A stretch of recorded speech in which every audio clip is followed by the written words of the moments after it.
Olá pessoal, sejam muito bem-vindos ao nosso canal, tá? Vamos estudar a segunda parte das profecias das 7 trombetas. Já estudamos 4 trombetas, vamos estudar as 3 e últimas trombetas. Mas antes, se inscreva no canal, ative as notificações e vamos para a palavra de Deus. O livro do Apocalipse ele é dividido na parte histórica e na parte escatológica. A parte histórica, nós temos as 7 igrejas, os 7 selos e as 7 trombetas. A parte escatológica, nós temos as 7 pragas, o milênio e a igreja no céu. O clímax do livro do Apocalipse é o capítulo 11 até o capítulo 15. Então, nós estamos no final da terceira e última cadeia histórica. Já estudamos que as trombetas é símbolo de batalha, coroação de um rei e também para chamar o povo para uma reunião, um culto.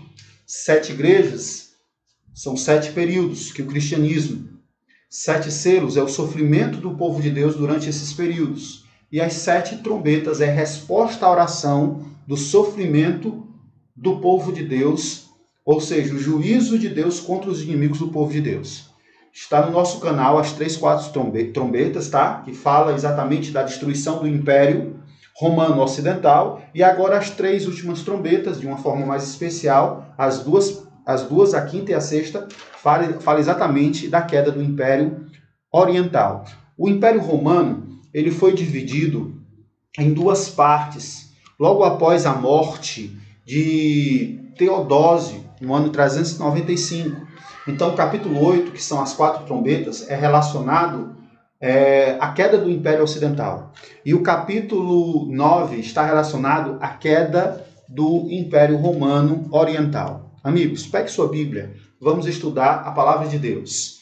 A introdução do capítulo 9, você pode acompanhar na sua Bíblia. O profeta João, ele vê uma águia ou um abutre voando no meio do céu e ele grita com grande voz: ai, ai, ai, dos que moram na terra, por causa do som das outras 3 trombetas que faltam tocar. Então nós vamos estudar agora as 3 últimas trombetas, que é analisado por essa expressão ai. Ai é símbolo de destruição, é símbolo de pavor total. Então vamos para o primeiro ai. Essa foi a visão da 5ª trombeta. O que foi que João viu? Ele viu uma estrela caindo do céu, e essa estrela foi recebida a chave do poço do abismo, e quando essa estrela abriu o poço do abismo, saiu fumaça, parecido com uma grande fornalha. E logo em seguida saíram gafanhotos da terra, e esses gafanhotos, eles receberam ordem para não danificar a erva, nem as árvores e nem as pessoas que têm o selo de Deus na testa. O selo de Deus, nós estudamos no capítulo 7, que é a identificação do caráter de Deus, ou seja, o Espírito Santo.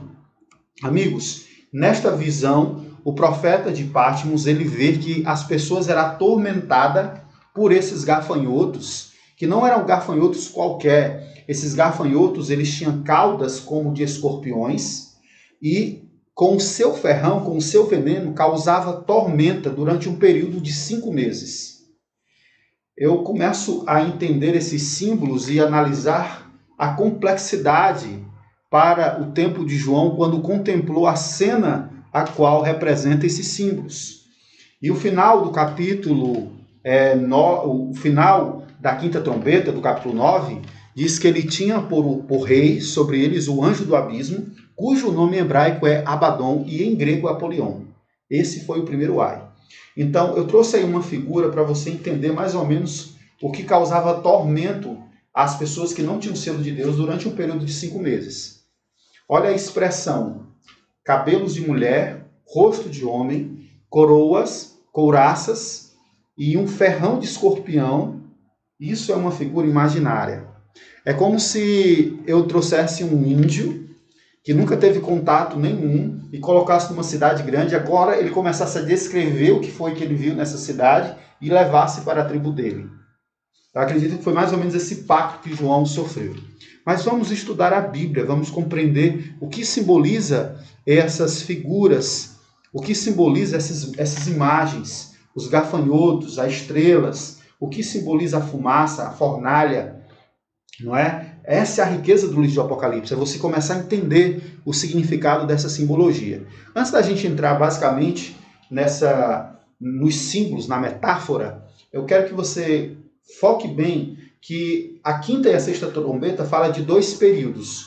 O primeiro período é um período onde esses gafanhotos começam a atormentar as pessoas durante 5 meses. E é um tormento tão terrível que eles desejariam a morte, mas a morte fugiria deles. Já na sexta e penúltima trombeta, os 4 anjos recebem, vamos já saber, dentro do contexto da sexta trombeta, quem é esses 4 anjos, ele recebe poder para matar os homens, mas durante um período de 1 hora, 1 dia, 1 mês e 1 ano. Nós estamos aqui defendendo, meus amigos, a interpretação historicista. E vamos levar em consideração aqui o princípio dia-ano, que foi um princípio estabelecido para compreender as profecias. Meus amigos, esse anjo, quando tocou essa trombeta, ele viu uma estrela caída do céu. O que representaria essa estrela? Pela interpretação historicista, essa estrela caída do céu representa o islamismo. O islamismo, ele nasceu exatamente ali, no deserto, que é simbolizado pelo abismo. Abismo é terra de ninguém, uma terra seca, uma terra sem nada. E os intérpretes historicistas acreditam que tanto a quinta como a sexta trombeta descreve as investidas das tribos maometanas sob comandos de vários líderes constituídos-se em um poder que lutava contra o cristianismo oriental.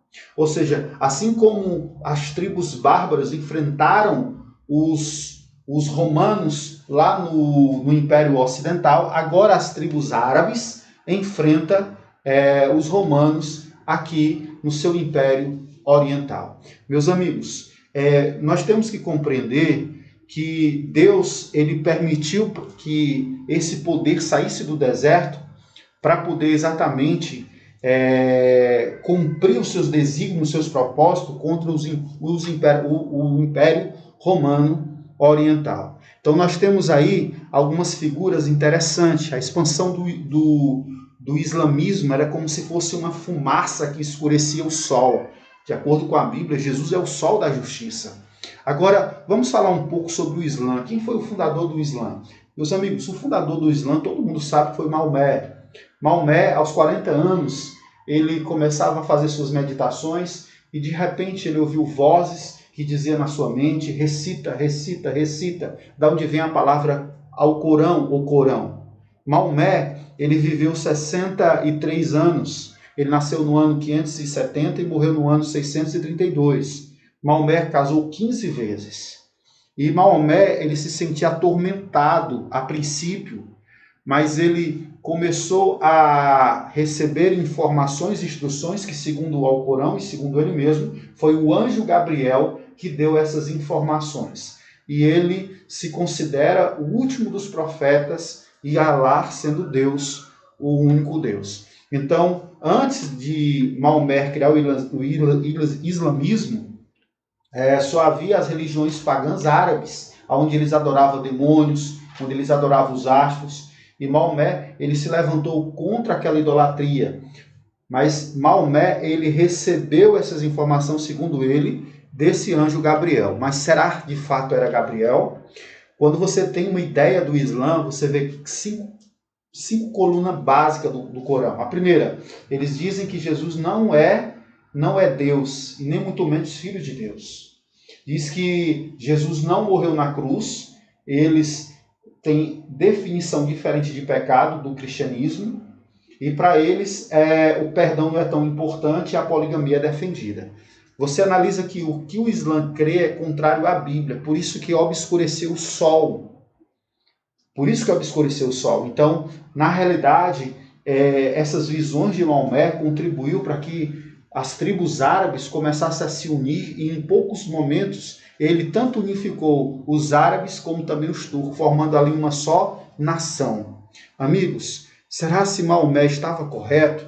Será se Maomé de fato recebeu a revelação deste anjo Gabriel? Ou será se era de fato o próprio Gabriel? Meus amigos, de acordo com 2 Coríntios 11:14, a Bíblia diz que Satanás pode se transformar em um anjo de luz. Não se iluda. E Paulo fala também em Gálatas capítulo 1, versículo 8, que mesmo que um anjo vindo do céu pregue um outro evangelho diferente daquele que eu tenho pregado, isso seja anátema. Então essas igrejas, essas religiões que diz que recebeu uma nova revelação, que agora um anjo aparece para ele, desconfie disso, porque não existe outra revelação a não ser a Bíblia Sagrada. E o Maomé, o Islã, eles desconsideram a Bíblia. Para eles reconhecem 25 profetas, mas desconsideram a Bíblia. Para eles, o Alcorão é que é a palavra de Deus. Por isso que ele é retratado como o anjo, como a estrela que cai do céu. De acordo com a Bíblia, Satanás caiu do céu. E o abismo seria exatamente ali, aquela parte árida do deserto. E as conquistas do Islã.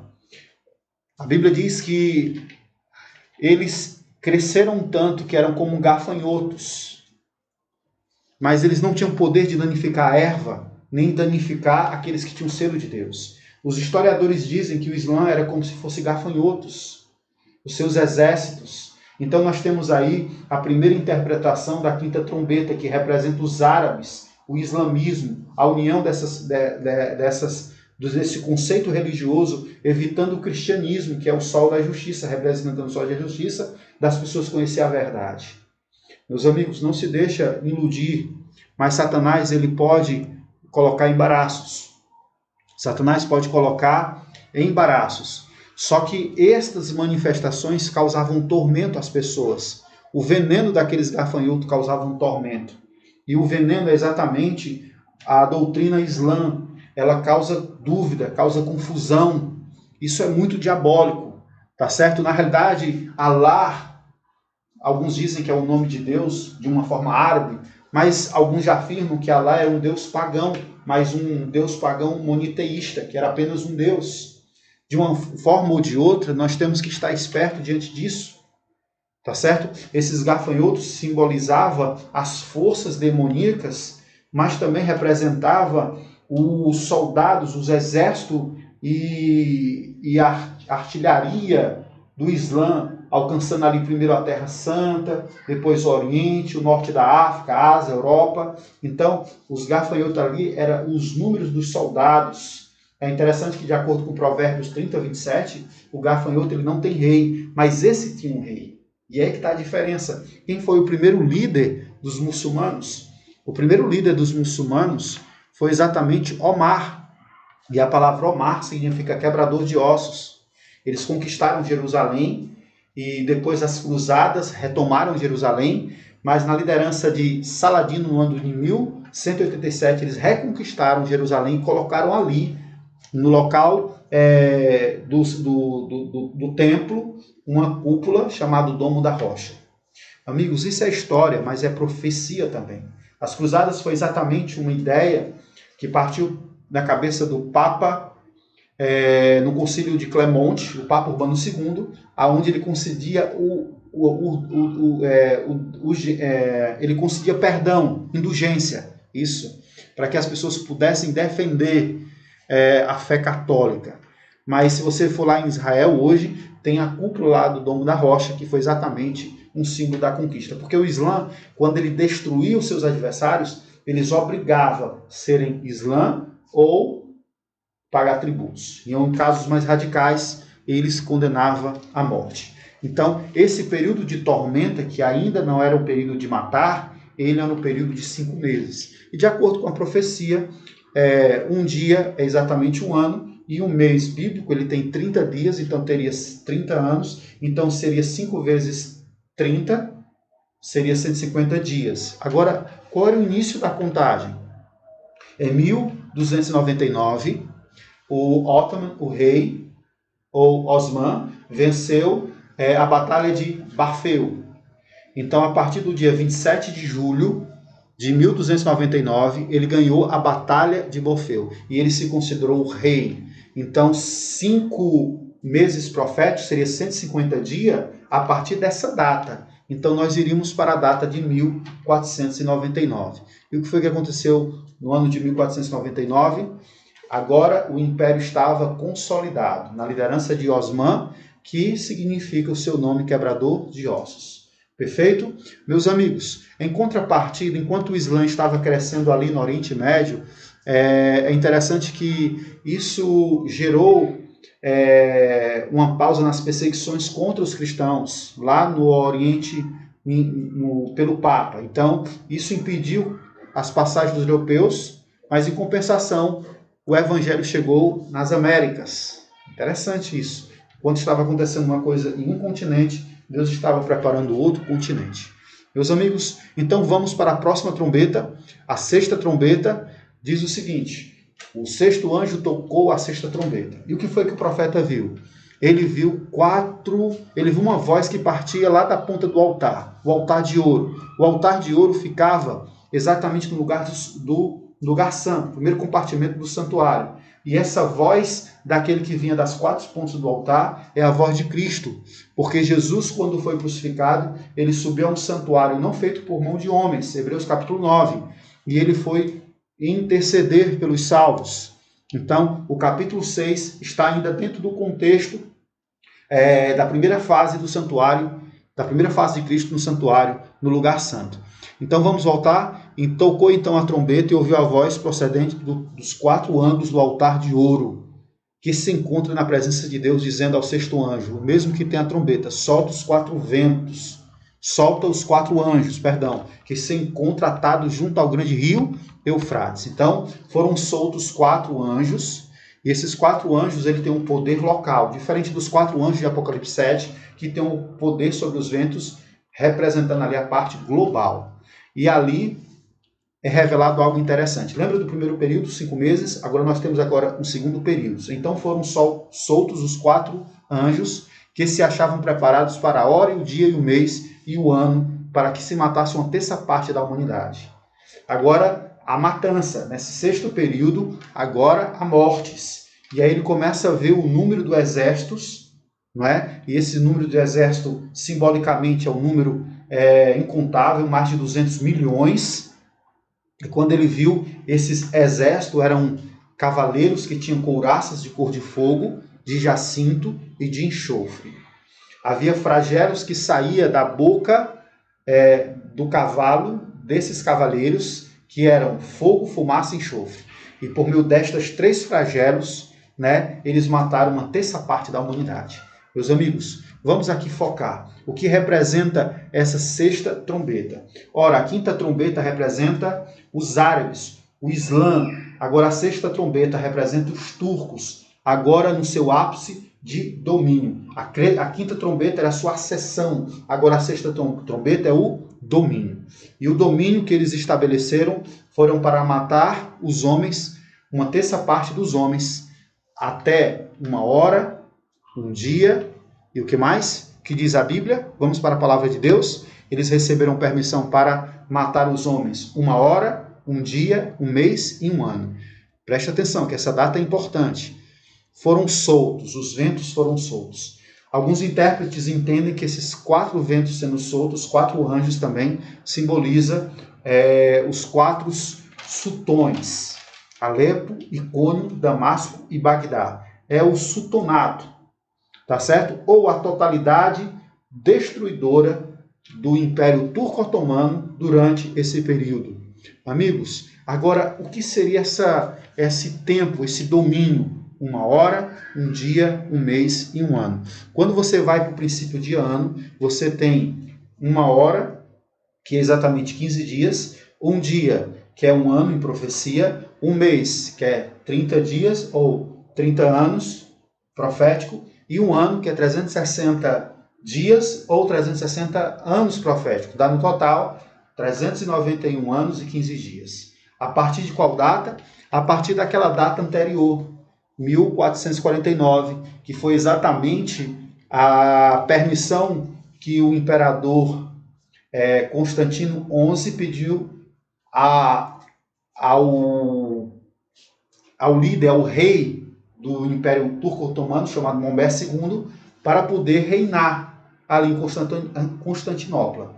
Então, a partir desta data, no ano 27 de julho de 1449, é exatamente o início desse segundo período, que é um período de 391 anos e 15 dias. Então, quando você conta esse período, que é o período da supremacia do poder otomano, você vai até o ano de 1840, onde põe fim à supremacia otomana. Isso é impressionante. Eu nunca vi algo igual. E no final desse período, o poder otomano foi subjugado pelas 4 potências cristãs da Europa, que foi exatamente o Tratado ou a Conversão de Londres, que foi a Grã-Bretanha, Austrália, Prússia e Rússia. Meus amigos, estamos chegando ao final. Deus fez cumprir a sua palavra, a sua promessa. No ano de 1453, caiu Constantinopla, o último imperador do poder imperial oriental cai, Constantino XI, e essa batalha foi terrível. Se você puder ver em qualquer livro de história, você vai ver a riqueza e o poder bélico de como o Império Otomano conseguiu tomar e vencer Constantinopla. Foram mais de 100 mil homens contra apenas 7 mil homens ali que defendia a cidade, os romanos. E é interessante que a palavra diz que esses cavaleiros tinham couraças de fogo, de jacinto e de enxofre. Ora, a cor dos uniformes dos soldados otomanos era exatamente a cor desses elementos. Vermelho predominava, cor de fogo, jacinto, cor amarela, e enxofre, a cor enxofre amarelo, e jacinto, a cor azul ou violeta. Essas eram as características. Não tinha como não ser esse poder que durante esse período teve a sua supremacia. A cauda deles era semelhante à serpente. Ora, o símbolo, o estandarte do Império Otomano é parecido com uma cauda de um cavalo, né? Ou de uma serpente, uma estrela, a estrela que caiu do céu. Lembra? Amigos, eles tomaram Constantinopla, tomaram a Basílica de Santa Sofia e colocaram ali seu estandarte. Agora eles tomam de conta desse império. Mas estava chegando ao final. Um historiador chamado Josias Smith, um dos principais pastores que pegava o segundo advento, ele publicou uma explicação a respeito de Apocalipse capítulo 9, predizendo a queda do Império Otomano, segundo ele, segundo esses cálculos, e exatamente no dia 11 de agosto, eles perderam seus poderes. Meus amigos, a profecia do Senhor tem que se cumprido exatamente como era. Esse grande cálculo resultou em uma manifestação e um reavivamento. Grandes homens como Guilherme Miller também entendeu esses princípios de ano e aplicou a quinta e a sexta trombeta ao Islã e ao Império Otomano, e de fato teve o seu cumprimento à risca. Agora analise bem, quando nós chegamos na sexta trombeta, antes de ir para a sétima trombeta, tem o capítulo 10. E o capítulo 10 é o intervalo entre a sexta trombeta e a sétima trombeta. Assim também, o capítulo 7 foi um intervalo entre o sexto selo e o sétimo selo. Nós estamos exatamente nesses intervalos. Estamos no intervalo do selamento do capítulo 7 e também estamos no intervalo entre a sexta trombeta e a sétima trombeta, que é o capítulo 10, que vamos estudar na nossa próxima lição. Meus amigos, quando tocou a sétima trombeta, houve no céu grande voz que dizia: o reino do mundo passou a ser do nosso Senhor e do seu Cristo. Aleluia! Ele reinará pelos séculos dos séculos. E os 24 anciões que estão assentados em seus tronos diante de Deus lançaram ou prostraram-se e adoraram a Deus e disseram: graças te damos, Senhor, Deus Todo-Poderoso, que és e que eras, porque tens tomado o teu grande poder e começasse a reinar. O que significa, meus amigos, a última trombeta? Paulo diz que ao soar da última trombeta, os mortos ressuscitarão. Quando é que os mortos vão ressuscitar? Paulo também fala em 1 Tessalonicenses, quando Jesus voltar nas nuvens do céu, vai acontecer a primeira ressurreição, a ressurreição dos salvos. Então a última trombeta, meus amigos, é a volta de Jesus.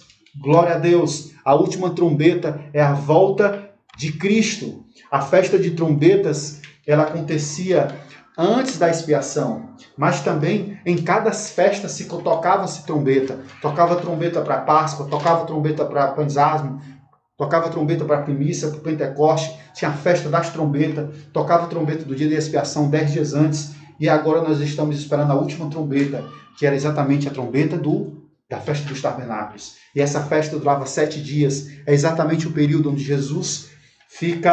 onde o céu fica em silêncio, de acordo com a abertura do sétimo e último selo. E 7 dias em profecias meia hora são exatamente 7 dias, 1 hora, 15 dias. E a Bíblia diz o seguinte, que eis que eras porque tens tomado o teu grande poder.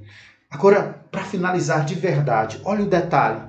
Quando os 4 anciões prostraram-se diante de Deus, eles disseram o seguinte, ó, és e o que eras, porque tens tomado o teu grande poder. És e que eras. Já no capítulo 1 e no capítulo 8, diz assim, ó, aquele que é e aquele que era e o que há de vir. No capítulo 4 diz, aquele que era e aquele que há de vir. Só que no capítulo 11 diz, eis o que eras. Isso quer dizer que ele está vindo. Aleluia? Então a volta de Jesus é exatamente o soar da última trombeta. Que Deus te abençoe e você possa preparar para esse grande dia e que o Espírito de Deus possa lhe selar em nome de Cristo Jesus. Amém.